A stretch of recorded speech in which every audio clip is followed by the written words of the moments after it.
Hi, everybody.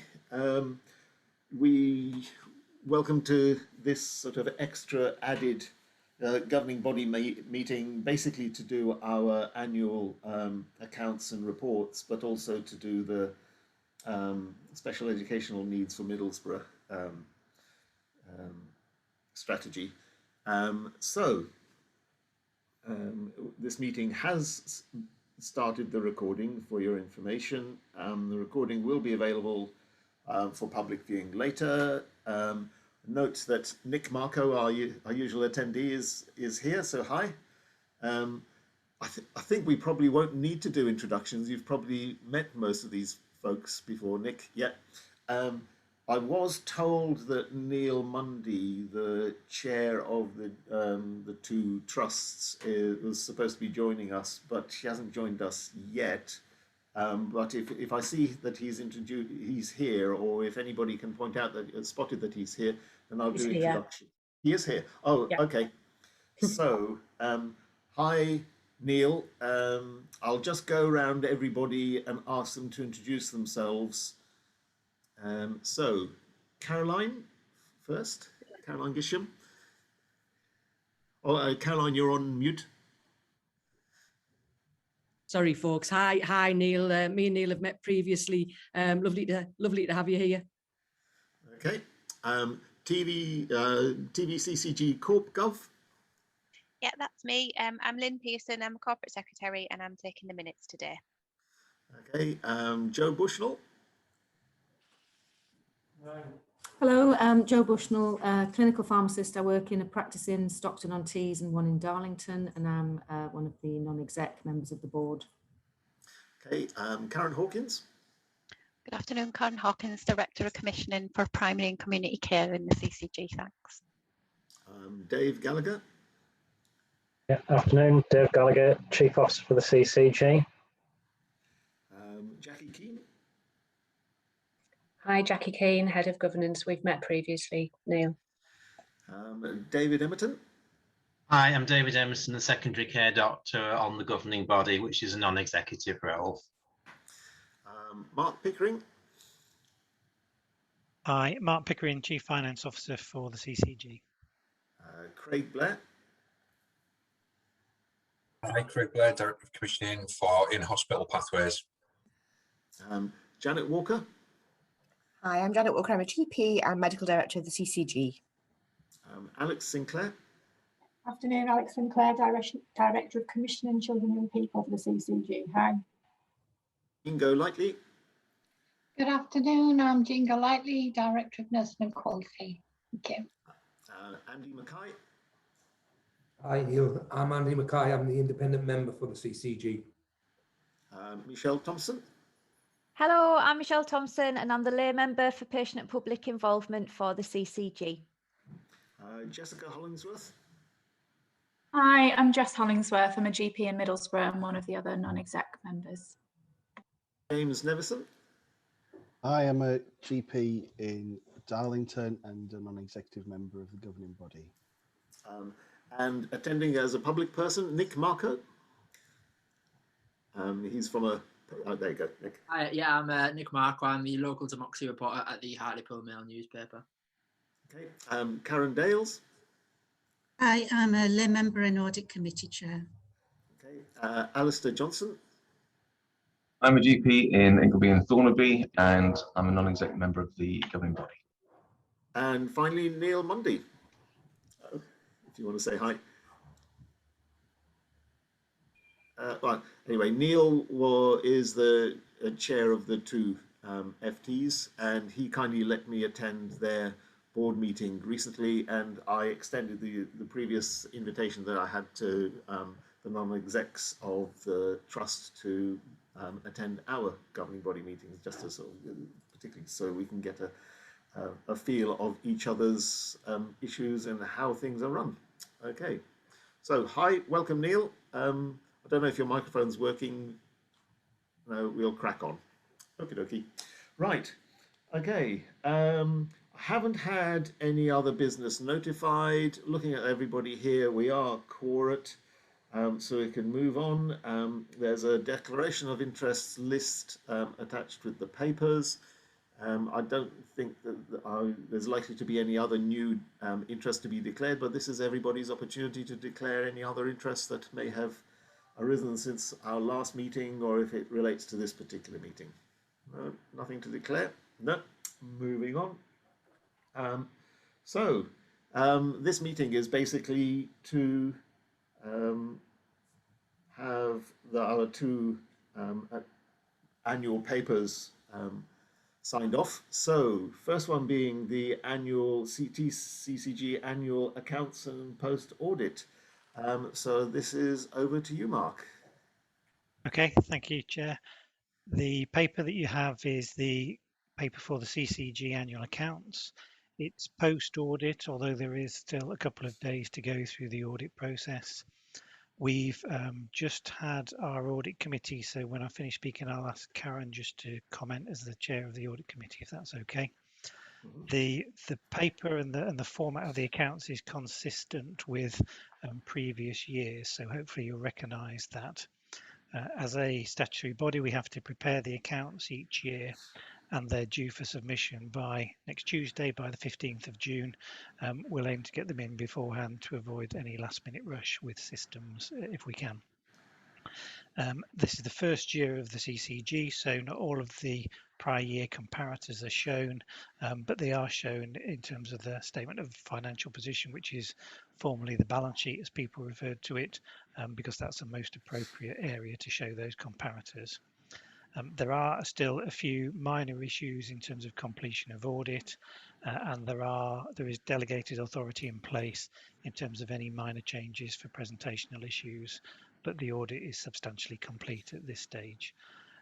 But I'll just ask Karen if she would comment based on the audit committee that we've just been in, if that's all right. Okay, over to you, Karen. Thank you, Chair. The audit committee met just before this meeting and got assurances from the auditors and other independent assurance around the background to the accounts, and on that basis agreed to approve these accounts for submission on the due date, subject, of course, as Mark says, to any presentational corrections that may need to be made between them and now. So they're here now for your final approval. Yeah, for formal approval. So, any comments or queries from anybody before we go to formally discussing these? I think, particularly for our newer members, it might be slightly worth pointing out page 21 in relation to related party transactions. In that, it's the bit that, oh gosh, I don't remember getting that sort of level of transaction. And it might be of interest to Nick Marco as well. So, for example, myself, chair of governing body, that there are related party transactions to two practices, and this actually is the stuff that arises from our conflicts of interest. So these are the levels of transactions that the CCG has with the practice that I'm a salaried GP in. And similarly for everybody else in the governing body, these are the related transactions that are sort of effectively our sort of significant areas of conflicts of interest. And so it makes it much more transparent and open for members of the public if they want to see what sort of level of transaction has happened with our related practices. But there we go. Just for clarity, Mark, over to you. You've got your hand raised. Yeah, I was just going to add to that post to say that the figures that are shown are the total value of the transactions between those two organisations. So regardless of any influence or perceived influence between the two organisations, it's the total value paid out during the year, which is why some of the values are, are very significant because the transactions are so significant. Yeah, so the transactions, for example, with the practice, it's not with me. Yep. Yeah. Okay. Last opportunity to raise queries or questions before we move to approve the recommendation from the audit committee? No? Okay. So is everybody happy to approve the recommendation from the audit and assurance committee for the submission of our accounts to NHS England by the 15th of June? and also recognise the fact that work continues to complete the audit process and final sign-off until the final submission date. Is everybody happy with that? Yes. You nod, yeah. Nods all around. Okie dokie. Thank you very much. And now moving on to the Tees Valley draft annual report. Is that yourself, Mark, or Dave? There's a certain, particularly a section in relation to the accountable officers bit as well that you might be speaking to. So is that first to you, Mark? Yeah, I'll introduce it. I'll ask Jackie Keane if she wants to mention the work that's gone on so far as well, if that's all right. Yeah.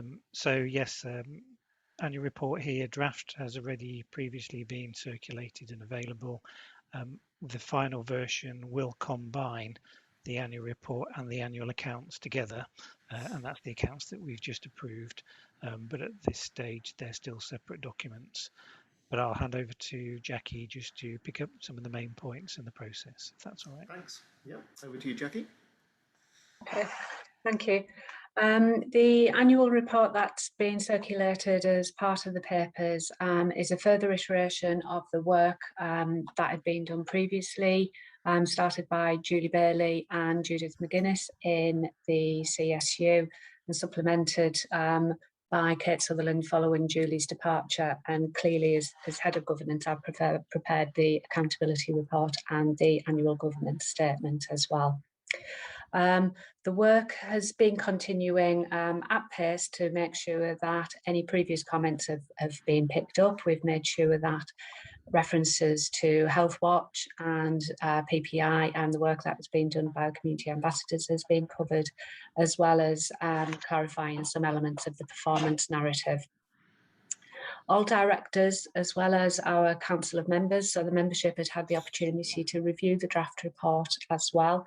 And there's been nothing that's needed to be amended as a result of that.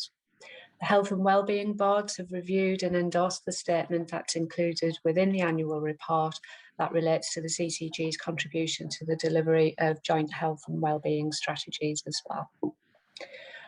There is a statement within the report that all members need to confirm that there is nothing that the auditors should be aware of, that you were aware of, that you've not raised. That's absolutely fine. That's just a standard thing that we do every year. But we help that along by you seeing the drafts as they go along. So we're asking the governing body if you're able to approve the annual report, but also to delegate to the corporate team any final amendments that are necessary before we submit it to NHS England within the time scale. But obviously Dave might have some areas that he wants to draw out. Okay, I've got Dave's hand up and Janet's hand up, so I'll go to Dave first and then Janet. Yeah, thanks, Paz. And just to reflect on the fact that this isn't the place for going into detail of the annual report, because that will do that at the AGM, but this is about actually signing it off. And I think just as an understatement of the century, or even maybe the millennium, it was an extremely interesting and trying year for everybody last year. So I think this report does justice to all of the activities that CCG was involved with. And I think particularly thanks to people that have spent the time to pull this together, because these are challenging things to put together anyway. But I think in the timescales that we've had and with the background that we've had to get to this point where we've got such a good document, it is testament to the hard work of everybody involved. Inevitably, and I've read through this 2 or 3 times, inevitably you read through another time and you spot a typo here and there. I've just spotted one on the contents page that we'll get sorted out. So I think today is about just actually agreeing and signing off the essence of this, and then we'll do some tweaks as we need to and update as we require. But yeah, thank you to everybody that's been involved in the work that's pulled this together, but actually pulling the thing together as well. A really good piece of work. In what we forget is the first year of our year as our time as a CCG. So let's not forget that either. Yeah, thank you, Dave. Janet?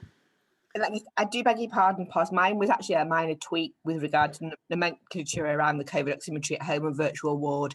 I thought, having read it again, thought it might confuse the public as to what we've called it. And if we could just tweak that bit, it's a minor tweak, but just if everyone's happy for us to do that, thank you. Yeah, absolutely. Well, we've got a bit in the what we're going to be approving is delegate to the corporate team any final changes necessary before sharing the document with NHS England anyway, so that'll get covered by that. Thanks. Anybody else? Any comments or questions or queries? I also raised something with Mark in relation to the entry on page 112 and the accuracy of one of the entries in relation to pension contributions. Mark, do you want to comment on that at all? Yes, I will. Bob's just raised a query on one of the values, and it's consistent with the information that we've received from the Pensions Agency, but we've agreed that we'll just go back and double check that. But it's been from the Pensions Agency and also been audited, so we think it's correct, but we'll do a double check over the course of the next 48 hours or so. Yeah, and that'll be covered by, it's a small sort of technical accuracy item, but that'll be covered by the delegated changes if necessary. Michelle next, and then Jackie. It's just a quick one just to say that it's really, really easy to read. It's quite a pleasure to read through it. So thank you very much. Yep. Always ticks the box for me. Thanks, Michelle. Jackie? If I could just add that the annual general meeting that David's referred to is on the 28th of July, so it should be in everybody's diaries, but it's worth reiterating that here today. Right, and just my final comments on the report. Yeah, I agree with you, Michelle. It was a really easy read, and it's also striking the significant level of general theme that we had this year, basically as a result of us as a new CCG coming across the COVID situation, and it's referred to throughout the report. It's in fact a significant feature of the front cover. You don't usually get nearly everybody on the front cover photos wearing a mask on previous CCG's reports. And particularly, you know, it's referenced in the fact that a lot of the queries we received directly, for example, at the by phone at the CCG from members of the public were matters particularly significantly relating to COVID, the COVID vaccine, etc. So, yep, I certainly commend the report. So is everybody okay to approve the annual report and delegate to the corporate team any final little tweaks and changes and matters of final accuracy? Is everybody happy with that? Yes. Yeah, that's nods all around. Yes, excellent. Thank you very much.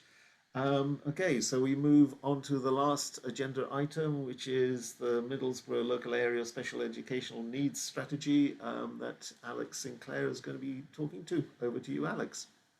Thank you, Paz. Can you hear me okay? Absolutely. Thank you. So yes, this is the Middlesbrough Local Area SEND strategy.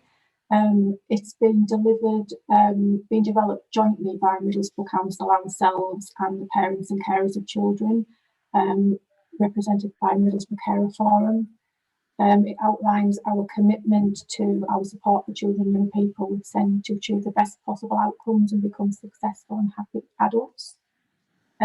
It's the culmination of our journey so far, from learning from the inspection in 2017 and also the revisit that we had in 2019.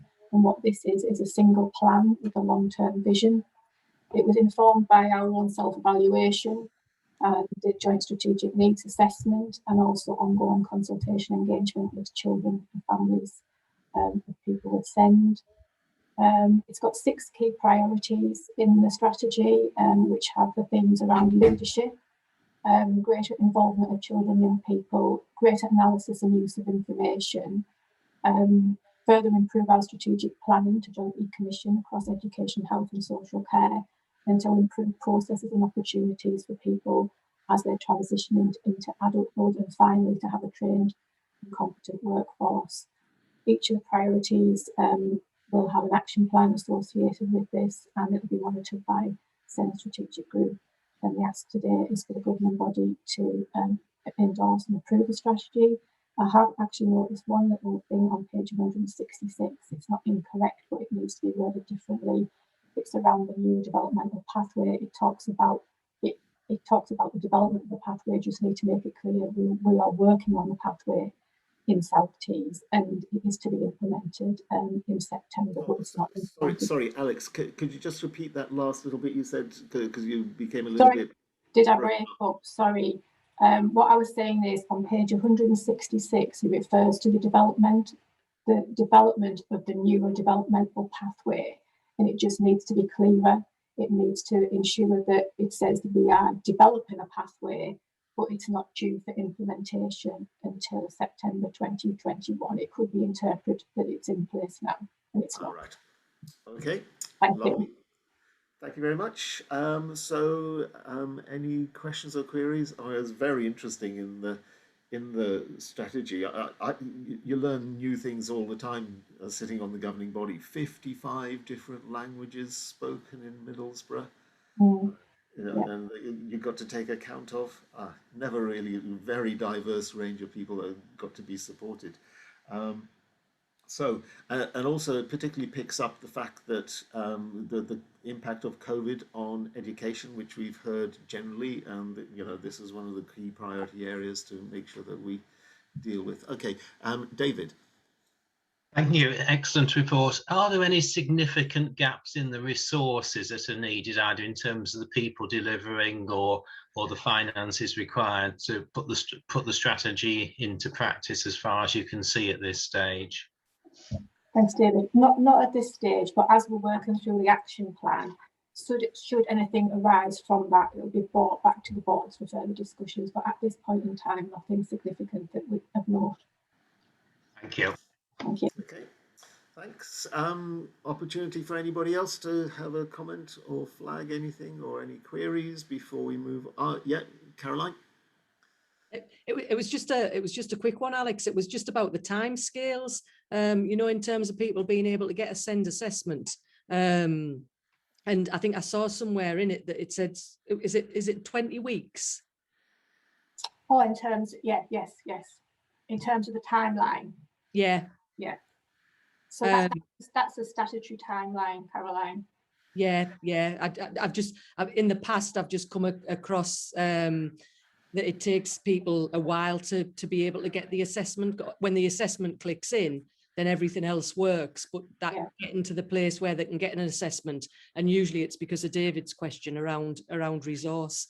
So it's the statutory timeline, and we do measure it, and we do check that from a health point of view as well, that we are monitoring that to ensure that the people are getting assessed within the statutory timeline. Brilliant. No, that's great, Alex. Thanks. I thought it was a great strategy. Yeah. Okay, so this is to endorse the strategy and its 6 key priorities, which totally makes sense to me. Absolutely. And note the accompanying action plan will be developed to ensure accountability for key partnerships, and that the neurodevelopmental pathway is in development rather than in place right at the moment. So everybody okay with that? Nods all around. Yeah, okie doke.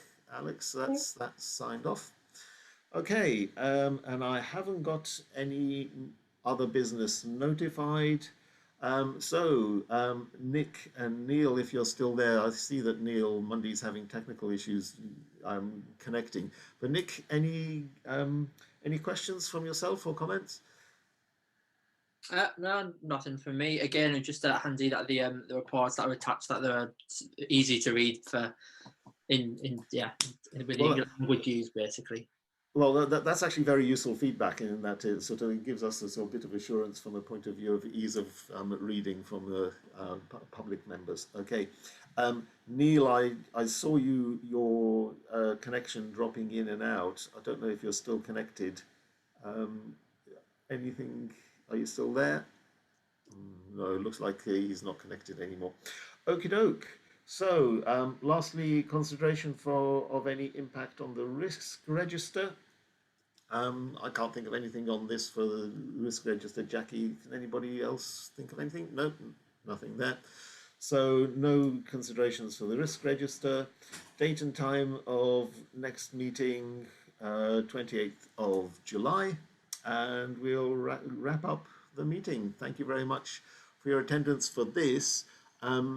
Could I ask governing body to stay on for a few secs after we sort of wrap up this meeting, because we've got a few sort of administrative things to sort out, please. Okay, so if everybody who's not with the governing body, if you could sign off, thanks very much. And thank you very much for your attendance, and thank you very much for taking the time to join us.